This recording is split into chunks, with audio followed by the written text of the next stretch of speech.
Lore Listening Library, Volume 9, Dragon Age Origins, Quest-Related Codex Entries. A rolled up note. I hope whoever finds this can read it. I hate the thought that my last words might be used as kindling or make forbid to wipe someone's bum, but that's happenstance for you, I suppose. My name is Brannon. I was born in Rainsphere. I grew apples once upon a time. When the Orlesians came to demand I bow to their emperor, I turned them away. They set fire to my orchards. To my house, too, but I didn't care. I stood and watched them burn. Trees die eventually. Houses fall. But my honor can be lost only if I let it. They came back a week later and demanded I swear an oath. This time, when I refused, they clapped me in irons. Now I'm here, and I'll die in this place. It seems a foolish thing to die for, doesn't it? I could have said a few words and rebuilt my home, gone on with my life as if nothing had changed. 100 generations of my family have lived and died on that land, and I won't be the one to trade our family honor for apples. Whoever you are, whatever they've brought you here, if you leave this place, I hope you'll go to Rainsphere. There is no living remnant of us left there, but you'll find my family all the same. We're stamped onto the earth. We're in the wind that rustles the trees. Tell my family how I died, and I promise you, they'll hear. Brannon. Summoning Sciences. Apprentices are allowed and expected to willfully direct a minor spirit, provided it is within the protective confines of the library. Placement of the shelves allows for passive immobilization and the emergency purging of any rogue entity. Take care! This exercise is not to be enacted during maintenance or other disruption of library structure. The danger presented by an incorrect summoning, particularly Exercise 3, is extreme. This book has been torn in half. The second half of a torn book. The summoning sigil will ignite upon ritual initiation. If the order is incorrect, the ritual will reset. Exercise 1. Address the summoning font. Select the second passage from the Tome of Spirit Personages, second shelf. Pass hands over through the first summoning flames. Select first flames. Exercise 2. Address the summoning font. Recite the Rotocomb's Uncommon Calling, first column support shelves. Place 1 silver coin at the feet of the statue of Magus Corvish. Pass open hands through the second's summoning flames. Exercise 3. Alert Senior Magi of Lesson Commencement. Address the summoning font. Recite the second passage of Elvorn's Grand Bestiary, sealed text, third area. Trace the chosen sigil on the first area common table. Place a lock of hair between the pages of the Spitorium Itheralis, right of the sealed text. Perform Callum's gesture, 2 fingers, at the statue of Magus Corvish. Breathe on the dried hemlock in the Novice Phylactery, second column support shelves. Pass open hands through the third summoning flames. Spirit Hog. The equivalent of a Fade bottom feeder. The gullet of the Spirit Hog can contain minor gems, presumably coalesced from ethereal elements in the Fade. Such creatures cannot survive in the mortal realm without summoner intervention. Trickster Whim. An immoral entity that delights in observing corporeal and emotional discomfort. A dangerous presence given that such creatures have little understanding or interest in the fragility of mortal flesh. Fade Rifter. The Rifter is an assembled consciousness given form in the moment of the ritual. Its appearance is intended to frighten the summoning apprentice, ensuring they respect the Fade. While initially a construct, the beast is nonetheless very real and possessed of a fearsome will to be free. The Dead Cast. Friends, we have argued long, but I would propose a different direction. It is not unprecedented that one of our number should end up in the Legion of the Dead. The memories attest to some bewildering falls from grace. Only his choice to volunteer has propelled this beyond mere scandal. The question we must ask is, does this serve us? The Legion has always seemed a last hope of redemption. If a noble joins their number, by choice no less, this can only do good things for enrollment, and we sacrifice only one foolish member, the last of a troublesome house. His reforms are better shouted at the Darkspawn than in these halls. I say, let him go. This is the writ that was passed, Durius. I hope you can live with your decision, because you're lost to it now. From Assembly Minutes regarding the Legion of the Dead, Addendum unknown. Dearest Gilly, I know things have been difficult since the censure of our house. I'd hoped to bear the cost of my actions alone, but if I had a full understanding of consequences, I wouldn't have murdered above my caste in the first place. I did not abandon you lightly, but I knew of no other way to insulate you against my shame than by joining the Legion. It is a half measure that has earned me no right to seek your comfort, but please, I beg you for one moment of foolish optimism. There is talk of a new soldier, a noble. The things I have heard, I will not curse them by voicing them aloud, but it may be a path to respectability for my kin, for you. If there remains any official line open to our name, can you verify he is real, that House Verald is in good stead? A letter from Maius, unsent. May this report find the proper eyes to affect future tactics. We found an enclave of the spawn, possibly a breeding lair, but we could make no approach. There were far more spawn than anticipated, and I divided the squad to draw the main body of the horde away. I do not expect to survive, but I have made certain that most of my men will see another day. I am torn by this, as my petition will go unheard, and that may curse many more of the Legion than would die here. But I simply cannot abandon the men I have looked in the eye and called brother. Perhaps they will not thank me for this, believing themselves already dead, but where there is life, there is hope. I will not be the last to see their worth. From a recovered Legion of the Dead field report by Lord Durius Farreld. Casualty, Durius Farreld, Lieutenant.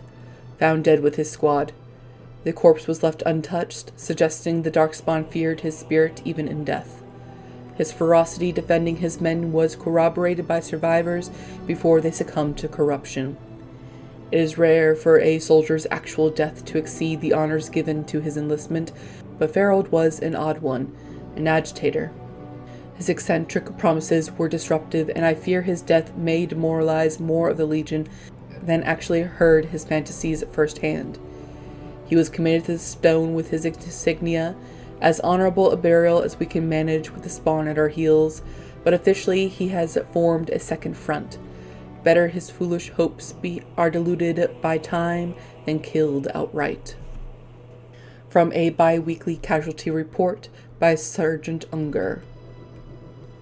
By virtue of honored ancestry and great personal sacrifice on the part of its last descendant, the joining of House Verald and the Legion of the Dead is recognized as worthy of investigation by the memories. If lineage proves intact and sufficient, relations with the Legion of the Dead may be acknowledged as minor nobility, albeit with restrictions. This minor house will now undergo the generational process of admittance to the memories. May honor come to its descendants, as recorded by the memories. The cross-cut drifters. Fools and renegades, the lot of them. We accept that there is a time for ordered and educated treasure hunting, but not when a foundation remains to be cut. What fortunes have they made? What houses have they elevated? The minor veins they have traced satisfied neither this assembly nor their gambler's thirst. Their actions can only grow more eccentric and undisciplined, and while no incidents have been reported, they will eventually undermine the stability of a major passage. It is the opinion of this assembly that prosecuting be restricted until we can be certain of the stability of the deep roads. These cross-cut drifters can find their fortune in the trade. Let animals burrow wherever their nose points them. Dwarves are meant to excavate by careful degrees. From an assembly memorandum. Rogan cut a beautiful line down a minor vein today, twisting his supports along the footfall like a backbone. He's got a gift for lagging. It's almost crystalline. I swear I could tap it and hear the stone sing. Non-standard by any inspector's measure, but that's the sodding point, isn't it? We're letting the stone takes us where she wants, not gouging out highways so the palace can have another pantry. I suspect they will revoke our privileges at the next assembly sitting. I say good luck to them. They'll never find us to deliver the writ. They are afraid of the road we travel. We're close to a major strike. The stone, she's pulling us to something, and to the events if I'll let dwarves who deny their sense get in the way with it. From the Journal of Brunar, founding fellow crosscut drifters. We can no longer tolerate your flagrant disregard of this assembly and published excavation doctrine. The actions of your teams have potentially compromised 2 future projects, resulting in an expensive redesign of the deep roads. Fortunately, development of the largest shaft will continue, or you would have faced additional fines. Claims that the stone is directing your actions suggest that not only are you ignorant of pre-planning procedure, you and your group may also be in the early stages of lyrium poisoning. You are in breach of Orzammar mining code and hereby forfeit all claims made during your unapproved activities. The assembly expects your response within 30 days, or your house, as well as those of your team, will face additional censure. Notice of assembly censure. Here's your response. Take a long breath from a short shaft. B. Addendum by Brunar, Founding Feather Crosscut Drifters. We found trouble, all right. Rogam's lyrium vein led right to the flank of a darkspawn horde. From the look of their kit, the spawn were a week, maybe less, from breakthrough into that blasted new highway under Orzammar, and they'll be well behind any patrols. The stone knew. She knew, and she drew her chosen with the promise of ore we could taste in our bones. If all goes well, losing this cavern will kill the darkspawn taste for digging, and Orzammar will never know it was at risk. We'll be a distant tremor, a ripple in the royal foundation. The charges are laid. We know it will work, and we know the cost. The stone has shown us the way home. From the Journal of Brunar, Founding Fellow Crosscut Drifters. The Gangwy Shade. The stone has a will that surrounds and directs. She guides even when we are willfully blind to her influence, but she is not pure. The stone bears a corruption as old as balance. For the dwarves to prosper, the Gangwy, the waste and unstable rock, must be cut away. But like the stone, the Gangwy also has an influence. Each of us must face this, must carve the worst of ourselves away, but the Legion of the Dead bears a unique responsibility. Only the fully adorned of the Legion can face the Gangwy, can cut into darkness that afflicts the raw stone. She encircles us, and we must protect her, here where darkness meets light. A Legion of the Dead inscription, undated. The key to the city. While concerns have merit, the Assembly has made itself clear. Space within the Tig is at a premium, but the intended function of the halls merit the additional resources committed. The statues of the paragons must be the core of the Hall of Heroes. There is no other placement that so benefits dwarven interests. It is the first glimpse that surface ambassadors have of Orzammar, an introduction not just of our living ancestors, but also to the stone from which we were born. They must see it shaped before they can understand the complexity of its raw form. The hall must also serve a second purpose, as a last site for departing brethren. Those who choose to leave must do so with the heavy gaze of their ancestors at their backs. It is a reminder of duty and consequence. We will promote all manner of trade, but also reinforce that those who leave for too long will return as strangers to the stone. From a report of the Assembly Zoning Commission. Pursuant to Order 5-1A, no dwarf of indeterminate caste may conduct business in the Commons. This was subsequently clarified by the Assembly to mean that the owning and operating of stalls or kiosks is limited to those of identified and approved house names with traceable ancestor lineage of at least 3 generations. Exceptions include individual purchases of goods or services from established stalls or kiosks, provided the funds are presented at the opening of the transaction at the discretion of the stall or kiosk owner. I'm sure you understand the need to maintain strict quality control over all goods and services that flow through Ozarmar, especially when we are making a concerted effort to encourage outside investment. The standards of Dusttown and that of the common brand are simply not sufficient. Your trade permit is hereby denied.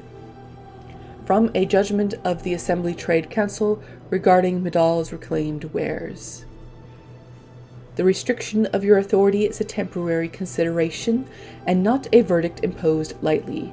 The Assembly feels that efforts to maintain the sanctity of the proving have faltered. This is a gentleman's contest where future generals and respected veterans display their skills. It is intended to be inspiring and remind the lower castes why their leaders lead. We acknowledge the usefulness of a forum for the settling of honor debts, and can see that the occasional defeat of a noble can serve as appeasement, provided it is by a peer and the contest is properly adjudicated. Extending this practice to the lower castes could prove a dangerous and barbaric precedent. We have already seen the disruption that an unauthorized fighter can cause, the recent brand incident, and similar incidents should be discouraged with all possible prejudice. From an Assembly writ of censure regarding management of the provings. It is agreed that no rules of procedure were explicitly broken, but a 5-day filibuster is nonetheless worthy of censure. Division of House Grossmote property was deliberated for a full session, and forfeiture of the southern estate deemed a necessity. Since the birth of young Cade necessitates his elevation to noble status, and is unthinkable for a noble family to live in the slums, it is the responsibility of the father to accommodate the placement of his family. It is not possible to simply generate new space in the Diamond Quarter without compromising Tig structural integrity. Lord Dace's comment that if Lord Grossmote didn't want a new heir, he shouldn't have slummed for a concubine was indeed inappropriate, but the proper procedure for resolution through proving was followed. Both parties agreed to accept his retraction, and that matter is considered separate and closed. The decision of the Assembly regarding the placement of the Duncoat clan stands. From a writ of the Assembly Zoning Council regarding the placement of the Duncoat clan. Your efforts have been exemplary, but these self-proclaimed cartels must defer to the Assembly and restore order. Exclusion from caste and society is no excuse. Perhaps suggest that it would be a simple matter to march on the quarter, or simpler still, to withdraw infrastructure support. A tunnel breach would be most unfortunate, but current policy direction prohibits any deals that would legitimize cartel operations. Downward pressure on certain elements of our society has proven useful in shoring up the economy with an excess of affordable labor. It also encourages enlistment in the Legion of the Dead, the one accepted path to partial redemption and a vital force on our weakening front lines.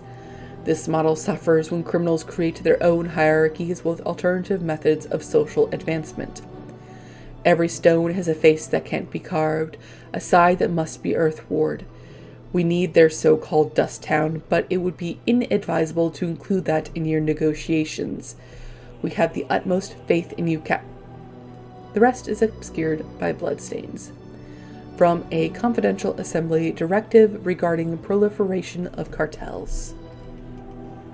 The Shaper's life. The blessing of the Shaperate is given only to those who walk with the stone. It is a path that cuts deep, and the road is far from secure, but those who desire to work in memory must first honor it. Document the stone, protect her, and present a new history to the memories. Only then will the blessing of the Shaperate be upon you. From the Shaper's life.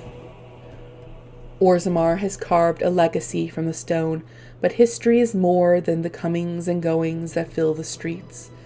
These caverns are old cuts and well-traveled. The true will of the stone is revealed, far from the halls of politics and commerce. The Shaper must step away from the familiar and seek out revelations from the frontier or buried secrets of paths abandoned. The Shaper must first walk away if he is to return. First steps from the Shaper's life. Far from abandoned, the deep roads are patrolled by those who fight for Orzammar and the stone. These defenders have seen great and tragic events unfold, but they are committed to the moment, not the memory. It is the Shaper's burden to walk this path with a mind to observation. He will fight if pressed. Every dwarf owes that to the stone, but his purpose is to record, not create. Although deep and dark, the old paths are alive with deeds. Only the dedication of the Shaper can ensure they are not lost to the memories. The old path from the Shaper's life. Before the dark spawn, the stone held an empire. Dozens of taigs, each cavern a shade of dwarven pride, communities separate but united. They fell by degrees. Ruins crumbled into tombstones, a forgotten glory. But the stone is a living history, and absence can reveal more than constant scrutiny does.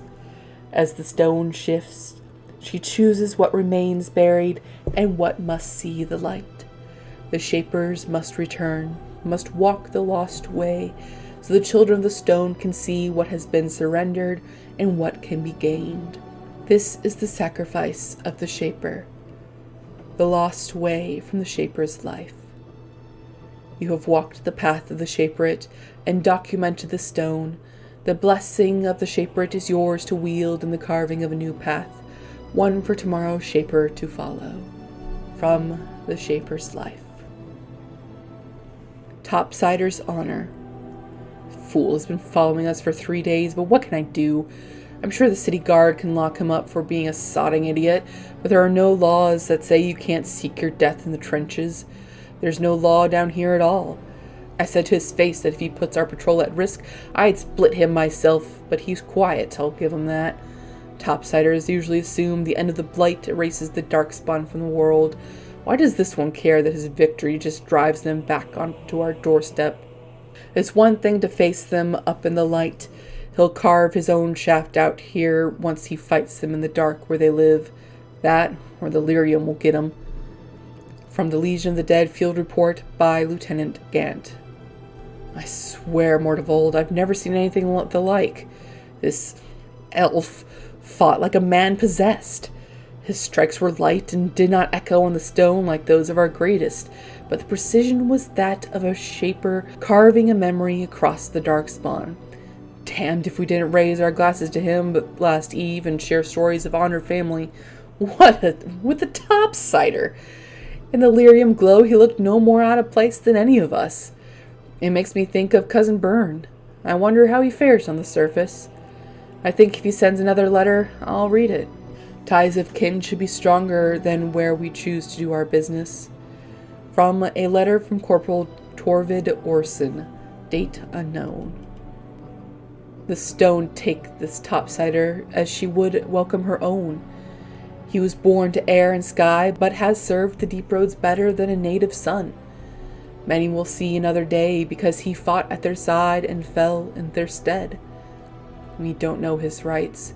and I fear the loss of his family blade may cause unrest for whatever journey he faces, but we know him as brother in blood and extend that which is sacred to us. Willem Trialmont, if the path home is dark, the stone is honored to have you in the foundation. Epitaph of Wilhelm Trialmont, 7-5 Storm. There must always be another to take up arms against the darkness. That is the core of true family beyond kin, and the unifying link that will bring day to night and allow the fallen to rest. Restored inscription, Trialmont family blade. Jammer's stash. Been a profitable season, Kanky. Cutthroat, too, so we gotta be careful. I'm taking my half topside so I can get a good price. Your half is in my stash box. It's got one of the peak locks on it. Standard drill. You need the 3 pieces of junk from our custom chests to even try to open it. She set them up high-low because you got the best eye for value in this dig. So yes, I faked some loot. Take only the cheapest looking piece in each chest and you'll be able to open the stash box. I wired the expensive looking stuff as bait. You take the right one or you don't. And if you don't, hope you like having a limp. Good luck, Jammer. Letter from the Blackstone Irregulars.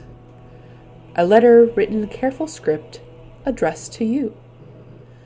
To the inimitable Grey Warden.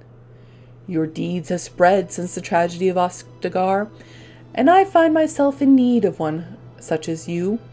I'm Raelnor, captain of the venerable Blackstone Irregulars, and I hope to win your trust. The Irregulars have come on a hard time since the war with Orlais, but I have fought to improve their reputation. Gone are the days of my father's shady deals with the unscrupulous nobles in Denerim. No, I have trained a guild filled with honorable men, ready to fight for Ferelden, and I am proud to say that I have seen your Grey Wardens as a sort of model. We are not perfect. My own son advocates a move back to the more lucrative way my father ran the guild, but we are steadfast. It is in this context I ask for your help, and I promise we will award you accordingly. Should you be willing, please find letters in this box and others like it all over the land and carry out the requests therein. For this matter, consider requests for my son as if they came from myself. And thank you again, from the bottom of my heart. Whether you choose to assist us or not, you are doing the Maker's work, Warden, and I am honored to work with you. Raelnor. This letter is marked with the seal of the Blackstone Irregulars. Blackstone Letter of Conscription. Dear friend, you are receiving this letter because you or someone else placed your name on an article of conscription, thereby pledging your life to the Blackstone Irregulars. With war looming on all fronts, the Irregulars must build their numbers. We are forced to call upon those who have sworn their assistance to make good on those oaths. Say farewell to your friends and family. While you may return to them, you must prepare them for the possibility that this will be your last day together. Your sacrifice is appreciated. Tauren. This letter is marked with the seal of the Blackstone Irregulars.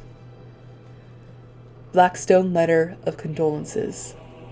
My dear lady, it is with great regret that I must inform you of the death of your husband. He died as he lived, with the greatest honor, completing a task of vital importance to the Guild. Rest assured that we will take vengeance upon those responsible for his death. Please accept my condolences for your loss. Raelnor Hawkwind. This letter is marked with the seal of the Blackstone Irregulars. A Pinch of Ashes. Torn from a book of local myths and legends. The Kokari wilds are rife with legends and myths that have amazed and confounded scholars since the fall of Ostagar in ancient times. One such mystery lies behind the tale of Astia and Nubanar, 2 young lovers who lived in Ostagar. The legend says that Astia grew up in the company of Gazarath, a spirit of the earth bound to an overhang on the bank of the lake in the Korkari wilds. Gazarath began to fancy her, and they spent much of their days together, talking and laughing. Over the years, however, Astia became a woman, and began to seek the company of men. When Astia met Nubanar, the two fell in love, and Astia hoped to bring her lover to see her spirit friend. But the spirit, angered and jealous, bade her be gone. Gazarath told her that she would never see it again until she brought her lover's ashes and sprinkled them over their spot. Astia was horrified and fled from the enraged spirit, but she began to miss Gazarath, and on the day Numenor asked her to marry him, she cut her beloved's throat, burned him, and brought his ashes to Gazarath, knowing that their marriage would forever sever her ties to her dear spirit friend. There are legends among the chastened that Gazarath still haunts that lake, and that those who sprinkle ashes of the deceased over the right spot can summon the spirit. In memory of the contract with his beloved Astia, Gazarath will grant a single wish and then vanish, never to be heard from again. A note is scribbled in the margin beneath the page. Marcus, I think this is real. If you take the ashes I gave you and scatter them over a pile of rocks on an overhang overlooking the half-sunken Deventer Dome, maybe Gazarath will appear and give you a wish. If the battle takes you there, I think it's worth a try. Letter to Jogby. My dearest son, it pleases me that you wish to follow in my footsteps and bring the Maker's word to the unenlightened. I wish you had chosen a less dangerous place to do so. Apologies for leaving early for the wild, son, but I wanted to set up camp and get things started. The chastened respect one with survival skills in the wilds, so I hope to get a grip on that before you arrived, and maybe establish an agreement with a local tribe so we had friends when you came. When you reach the wilds, you'll find it difficult to navigate. I've listed certain landmarks below. If you follow them, they will lead you to a location I've scouted out, where I've left you some supplies. If you're lost, try to get back to that spot and I'll find you. The landmarks are as follows, beginning at the entrance to the wilds from Ostagar. Look for a tree leaning on the ruined building. Pass under a fallen tree bridge. Pass a submerged tower on the right. Look between a high ruined arch and a mossy standing stone. Walk along a path of roots and stones. Look for 2 large statues and a chest between them. There you will find our meeting point. I love you, Jogby, my son. I hope to see you soon. Your father, Rigby. Farewell letter to Jogby. My dear son, Jockby, I fear this is the last letter I will write you. I have had difficulty finding the chastened to bring them the Maker's word. I have, however, seen evidence of their passing. They appear to have left this area in great haste, possibly fleeing the so-called darkspawn that are rumored to be gathering in the wilds in even greater numbers. I have left you a weapon and everything else I can spare, my son. I will try to find you once I have found a safe place. I only hope that you will be safe. Within luck, we will meet again. If you see her, tell your mother that I love her, and take care of your family. Your loving father, Rigby. Rigby's last will and testament. To whoever finds this note, this is the last will and testament of Rigby the missionary, proud speaker of the Maker's word. I have come to the wilds to speak the chant, but I fear I will die here at the hands of the darkspawn. I leave all that I came with to my life Jeddah. Should the reader of this note feel charitable, I have buried a sealed lockbox in our camp, nestled in a Deventer ruin in the western reaches of the wilds. It is my will that this lockbox finds my wife in Redcliffe, and that it is still sealed shut when it reaches her. To my wife and son, I apologize that my work has taken me from you, but I know that I die in service to the Maker. Rigby. Signs of the Chastened. The chastened barbarians are nothing if not clever. They have hidden markers and signs in the arrangements of stones and rubble along the paths of the wilds.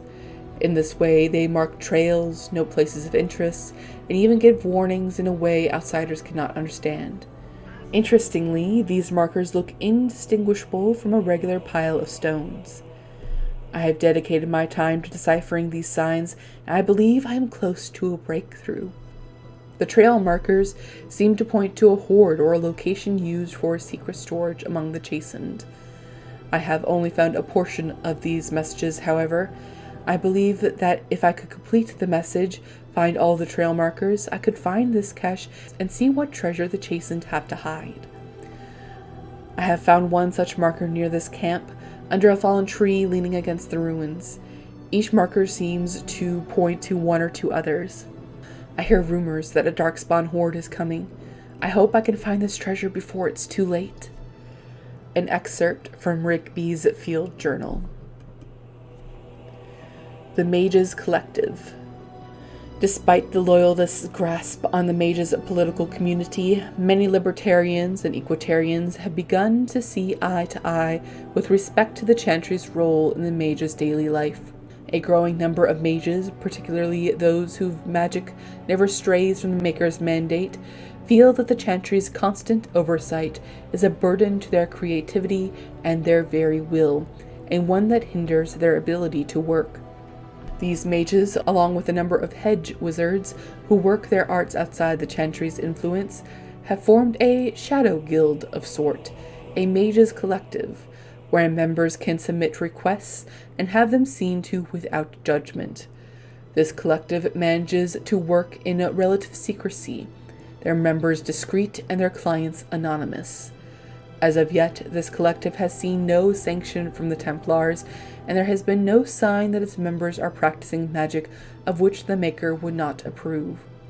Still, practicing magic outside the influence of the chantry is a dream for some and a dangerous notion for others, and many believe that it's only a matter of time before the veil of secrecy is lifted and the Mages Collective is brought to swift and brutal justice. From A Treatise on Magic and Politics by First Enchanter Josephus. Asunder. The ritual was very specific, as such things probably should be. Torso, head, and limbs spread amongst the deep rows to prevent the creature from returning. Looks like they died during the cutting, but we can fulfill the last part in their stead. I'm not familiar with elven ritual, why would I be, but it seems pretty straightforward. Shaper Axis. Scribbled in the corner. Never even saw the thing, but a sword would take care of it. Sod it and this bag of legs. Might not be elven, maybe human. Doesn't matter, we can still follow the direction. Torso, head, and limbs bagged and dispersed. Simple enough. This magic stuff doesn't seem that complicated. Shaper Axis. Scribbled in the corner. No job for a warrior. First hole gets the bag. A torn ritual page of indeterminate origin. The body rendered its separate parts, spread wide such that no life is witnessed, no heartbeat detected. In this way, the beast can remain for an age, as knowledge passes and pursuers live out their lives. Scribbled in the corner. I was wrong. Not elven. Hunters didn't kill it. It allowed this? Keep the pieces apart, I guess, away from the heart. The scratches should be unreadable, but meaning swarms in your head as though whispered. The limbs, mere meat. The torso, but a vessel. The head, all but unnecessary. The heart, separate, keeps life. The heart, safe from the blade, can be restored. The heart waits in the fade. Rough inscription, author unknown. Unbound. The riders follow after every town, ever since my lucky break deciphering the story. I see it now, how they take the locals closest to me, preventing rest or kinship. I thought this a road to glory, but I am now dogged at every step by his talons. Gax Kang, curse his name on the day I heard it. Journal excerpt from an unnamed, long-dead adventurer. You asked, so I'm telling you. Don't go. The stories talk of the riches, but never the names, never where they supposedly spent their wealth. I heard the same tales as a lad in Denram, felt the same pull, but it's a lie, son. They may paint a trail, but once you're on it, does it lead to the beast or back to you? Unsigned letter, father to son. 3 withered parchments with 3 versions of the same incomplete story. Excerpt. And when his kingdom fell, so disappeared the stolen riches of an age. The beast, the unbound, dormant until one of true spirit claims his throne, so must hunt the hero of his people, the principled who would search for ancient evil. This is how they can make a real difference. Scribbled in the corner in a shaky hand. 3 pages, 3 ages, same story updated. Same as the tavern song, but older. Signature on purpose, but compare and get Vilm Madon? All from him? How? Caged in stone. The inscription is old and worn, overlooked by most as a carving detail. The beast is foreign, but the need is familiar. Home and hearth suffer beneath strength and strangeness. These new kin of this Ferelden are better as friends than strangers, so we resist on their behalf and work with their users to bind with the stone. They no longer fear their skies, and we further our trade above. Lured from above, cornered and corralled, 3 standing in position, a 4th signals the throne. Stasis for the beast, so long as the king holds the throne, so long as a king wills it held. Inscription circa 590 exalted. By order of Imar Thoroughgood. We know they are out there, and they will move when their fellow vermin call out. Watch for the sign and slaughter the lot. They will know it is coming, and probably abandon the poor sap of a messenger, and even then that our message will be sent with an authority theirs cannot have. By order of Imar Thoroughgood. Scrolls of Banastor. To align with the power of the Fade is but the first of many steps. Further is to align the mind to the Fade's rules and find the ties between the realm of the dream and the realm of the flesh. This is the true power of blood magic. The flesh and the mind are inseparable, and therein lies the power to influence and control minds.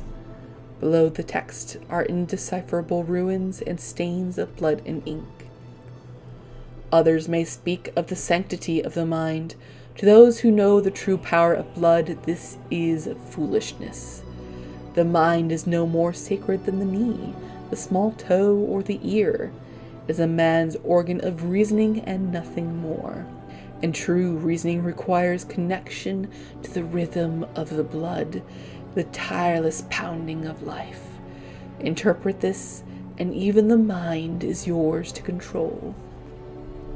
Below the text is a diagram of a blood magic ritual in progress with no notation or description.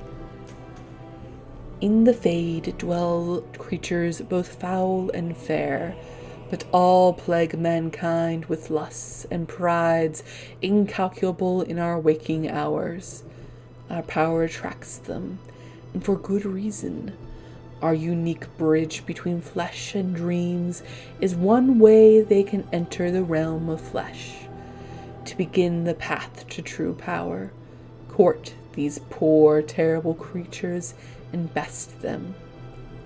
Force them into servitude or pledge your heart to them. Either way, you gain immense power and the means with which to tear holes in the world.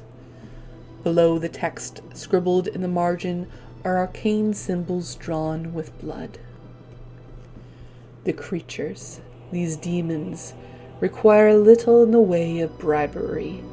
Their natural state is one of longing for the world of flesh and blood. This is what you offer them: respite from their eternal search for true life. Engage them in a battle of wills, and you will succeed. Should you fail, the power will be yours, but your body will belong to the demon. Relish this infernal power while it lasts, for once you are an abomination, your demon half will soon swallow your mind. Below is a litany of lines written in arcane, forgotten language, indecipherable to all but the most obsessed of linguists. Finally, once you have come to ascend, have tasted the sweet nectar of the demonic blessing, rise anew, ascended as a god. Through the connection between earth and sky, flesh and dream, blood and memory, you have risen above the petty concerns of the chantry and her minions, past the notice for secular nobles and their petty squabbles. Through the rituals inscribed in these scrolls, you have mastered the minds of others, braved the temptations of the Fade, and quashed the terrible will of demons. Let no murder or theft weigh upon your mind, as your will is absolute, and the world is yours to claim. Below the text are more arcane glyphs, terrible and dark in their implications. Friends of Red Jenny. The task was never promised to be easy. You said you could enter the circle tower, and you were believed.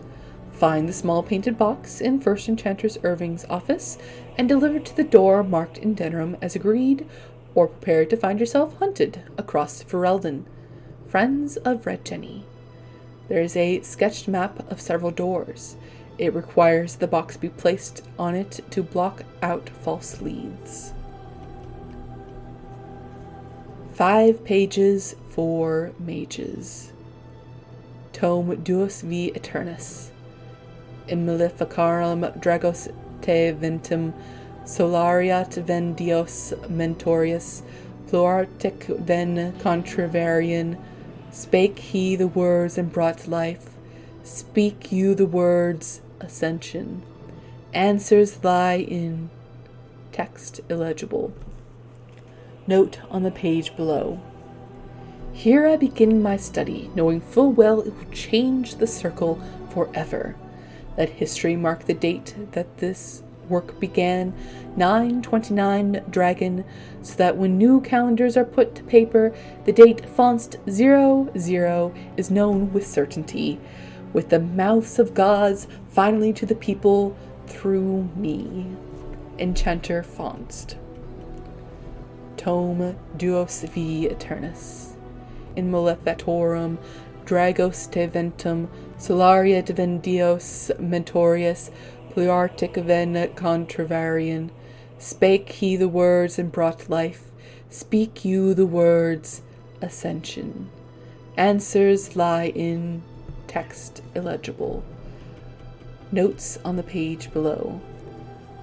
479 sovereigns, plus favors. Immortality worth every coin. Words of creation, proof of maker. No one must know until translations are complete. I will have first enchanter. The ear of kings. I will own kings. Glory everlasting. Enchanter Modalt. Tome Duos V Eternus. In Maleficarum Dragos de ventum solarius ven dios mentorius, pluartic ven contrarian. Spake he the words and brought life. Speak you the words, ascension. Answers lie in text illegible. Notes on the page below. Notes on a wondrous discovery. A strange script, uniform by steady hands. Yes, one would expect an agent of the Maker to be steady. In fact, it follows all my expectations of the words the Maker would bestow. It is perfect, and once translated, I will have such fun lording this over the Chantry, worth every bit. Enchanter Gaius. Tom duos vi eternus, in malefactorum dregos te ventum, solariet ven dios mentoris, pluartic ven contravarian, spake he the words and brought life, speak you the words, ascension. Answers lie in text illegible. Notes on the page below. Maker, take the vendor. A copy? A fake? Why didn't I see it? It was obvious. Spake? Laughingstock. No one must know. Beam Joam, I'll find him. I'll kill him. Tom duos vi eternus, in malefactorum dragos te ventum, solarius ven dios mentorius, pluartic ven contravarian, spake he the words and brought life, speak you the words, ascension. Answers lie in text illegible. Notes on the page below.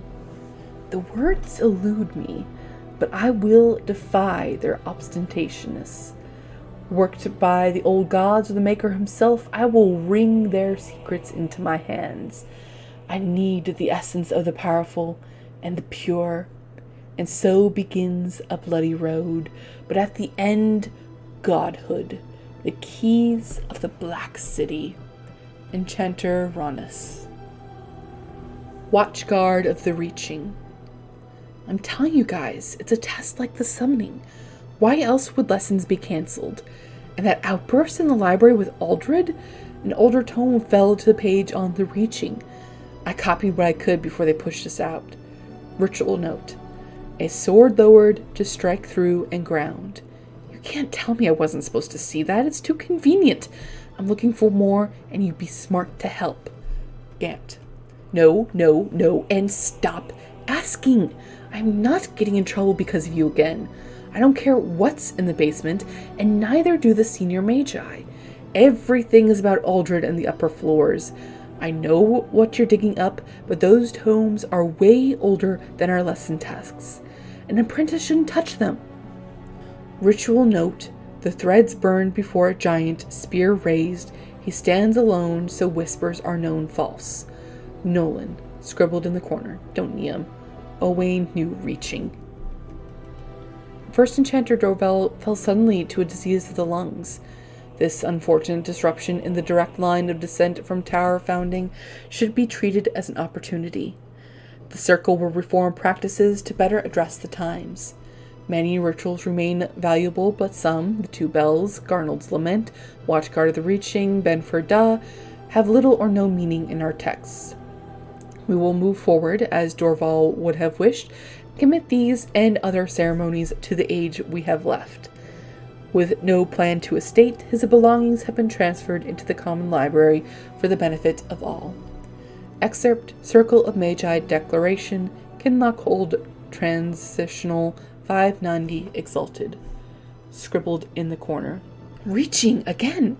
And old! They don't know! Idiots! Words weaken! Today we passed even further, far beyond any reach of man. The inverted glow of the Black City was always on the horizon of perception, but a path eludes as always. Untraveled in memory, living or otherwise, there is a pull and whispers abound. Something great is there, and away from this, always in peripheral, another mind untethered. Tomorrow I will reach out with my full attention and try to rescue him from his listing. Can someone else have come this far? The wonders we will share. Ritual note.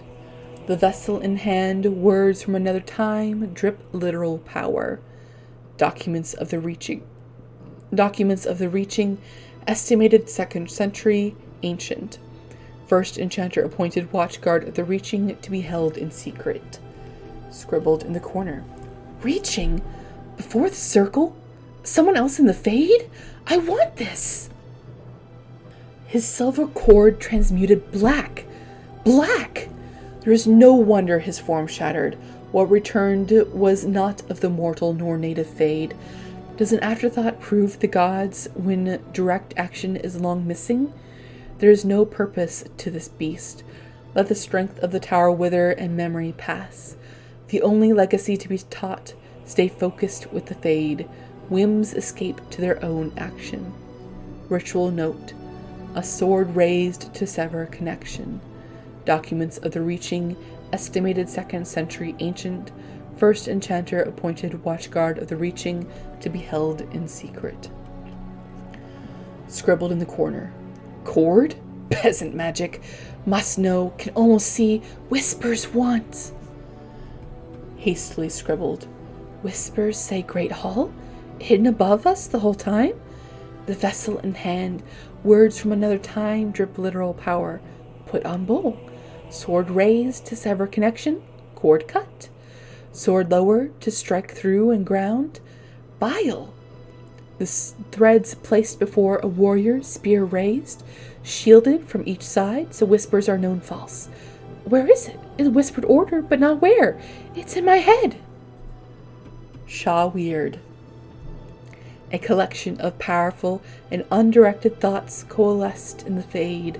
Such a being is in direct opposition of singular focus and drive. Distraction made flesh. The mind or minds that loosed this within the fade must have been powerful and ancient indeed. Maleficarum regrets. I won't go back. Let them hunt and dread finding me, but you, Melis, should not live this life. It would please me if you found a life in the Circled Tower. I left a few things there, mostly stolen from the enchanters. Sell them to fund a new path. The cache is in the study area, middle alcove. Goodbye. Belle Gruce. Reynolds' plea. Should you find this note, I beg you, please complete my task. I am Reynolds, master mage and mentor to the misguided fool Hashir.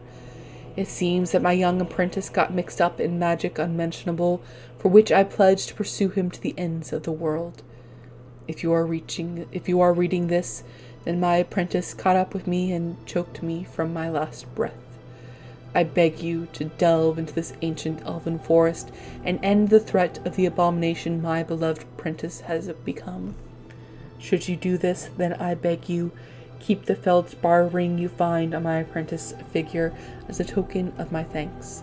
And may you never know profound failure such as that I feel as I write this. The spot. Maker's wind, Darcy. I said I'd wait, but it's not just a disagreement. Aldred has set abominations loose. One of them is in my mentor's robe.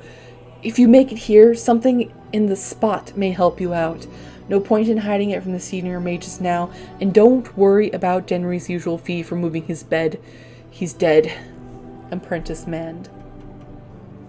Letter of Termination. My dear apprentice, I have sent this courier with this note to officially end your period of apprenticeship. I harbor you no ill will, for despite your complete incompetence, you have failed to do lasting harm to myself or my work. Sadly, I will not have a chance to witness your floundering attempts at improvement. When you return from your current errand, your apprenticeship will be over. Now hurry, I have dire need of the supplies I sent you to procure. Sincerely, the Mage Terrester. And that concludes Volume 9 of Lore Listening Library. Next week, for the final volume for Dragon Age Origins, we will go over the codex entries for the expansion and DLCs.